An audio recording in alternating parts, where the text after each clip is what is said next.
So right now, I live in Dominican Republic. Last year, I lived in Puerto Rico, and the year before that, I was living in New York. Now, you might say, why all these moves? The point is, one thing I can tell you is this, guys. If you can make US money anywhere other than US, you could actually have a pretty good life. And I've always thought about Colombia in a way because Colombia is pretty nice, but I just love Dominican Republic. But one thing I loved during all these moves were watching videos that people actually made, giving you the details and telling you exactly what to look out for when you go try to live somewhere that is not the US, where they don't just speak English, they actually don't speak English. For the most part, they talk Spanish, all right? That's the idea. So for this video, I'm gonna give you all the information you actually need, from how much does it cost to actually own a home, from taxes to how do you get there, should you move, what is the crime rate, that is super important, what are the best areas, what about food, all these things I'm gonna try to pack together in this video so you know exactly what to look out for. So again, I understand why you wouldn't want to live in the US and why you would want to live somewhere else, because the US, again, you can make a lot of money, but your expenses are just as high. And if you can make from a remote job the US money in anywhere else other than the US, you could actually have a pretty amazing life. Now, the very first part, guys, I actually want to talk about here is basically cost of living. For the most part, you got to think about cost of living is going to be usually are you going to be buying a property or are you going to be basically renting? I always recommend this before you go live somewhere. Try to take an Airbnb there, okay, for at least like a month to 2 months to see exactly the different areas and see if you actually like it. Remember, there is a vacation phase where you go somewhere for vacation, you think you want to live there, but living there is a different scenario. And there's also another rule I have, which is basically don't buy property at least for the first 2 years. The first year, you might be very excited, but by year 2, things might actually settle down and you might be set in a reality and say, I actually don't want to live here. So if you're willing to move somewhere, don't buy property at least for 2 years. That is my rule, because I made the mistake of buying a property in Puerto Rico very early on, and then I had to sell it. And now I'm here in Dominican Republic, okay? And I live by that rule today, all right? Now, can you buy property if you're not actually from there or like a resident? The answer is yes, you can buy property. What is the average price of property? It's about $50,000 to $100,000.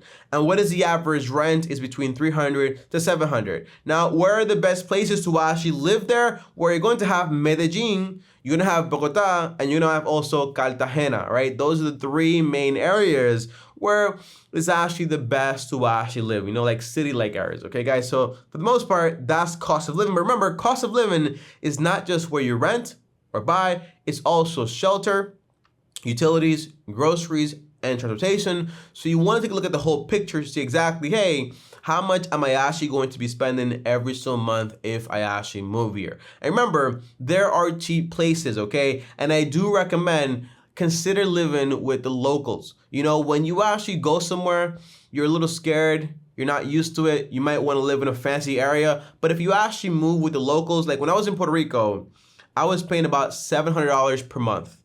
If I lived like in a fancy area, it was gonna be like around $2,000 per month, okay? But I just live with the locals, okay? In a 3-bedroom apartment with 2 bathrooms, which it was kind of too big, honestly. But for the most part, I was solid because it was with the locals in a nice area. Don't think that every single local area is going to be a dangerous area, okay? But make sure it's safe. That's important. More on crime rate later in this video.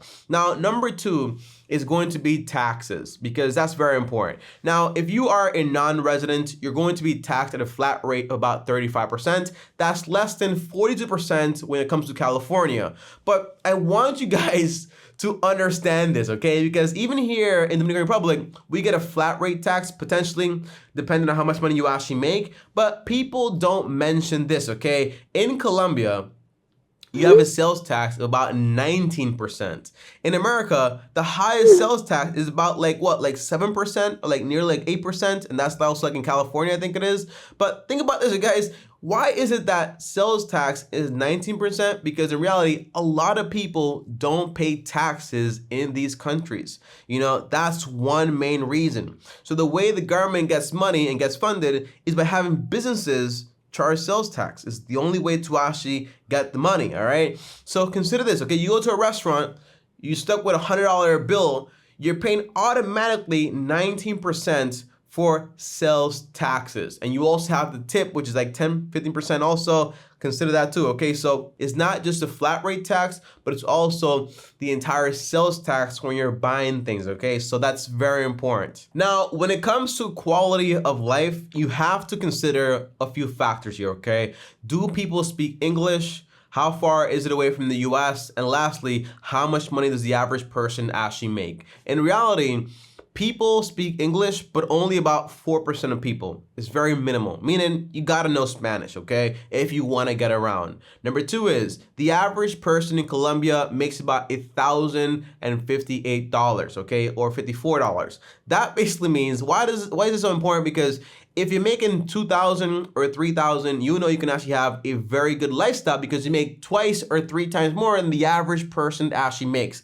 That's actually solid. While in the US, you make 4K, you might not be living that great whatsoever. And overall, I can't tell you how long it takes to get to the US because I don't know what state you live in the US. So just go on Google Flights and see exactly how long it takes you to fly over from your state right now over to Colombia and what the average ticket price actually is. Now, here's the most important factor, and that's going to be crime rate. In Colombia, crime rates are actually 20% higher than the US. Violent crimes are higher than the US also. It's not that much of a safer country when you just compare statistics. Now, let me mention something else too, because when you look at statistics, it might be different from what you actually see in reality. When I moved to Puerto Rico, everyone told me Puerto Rico is super dangerous, you might not make it back home, blah, blah, blah, blah, blah. But in reality, it all depends on a few factors, okay? Where do you live?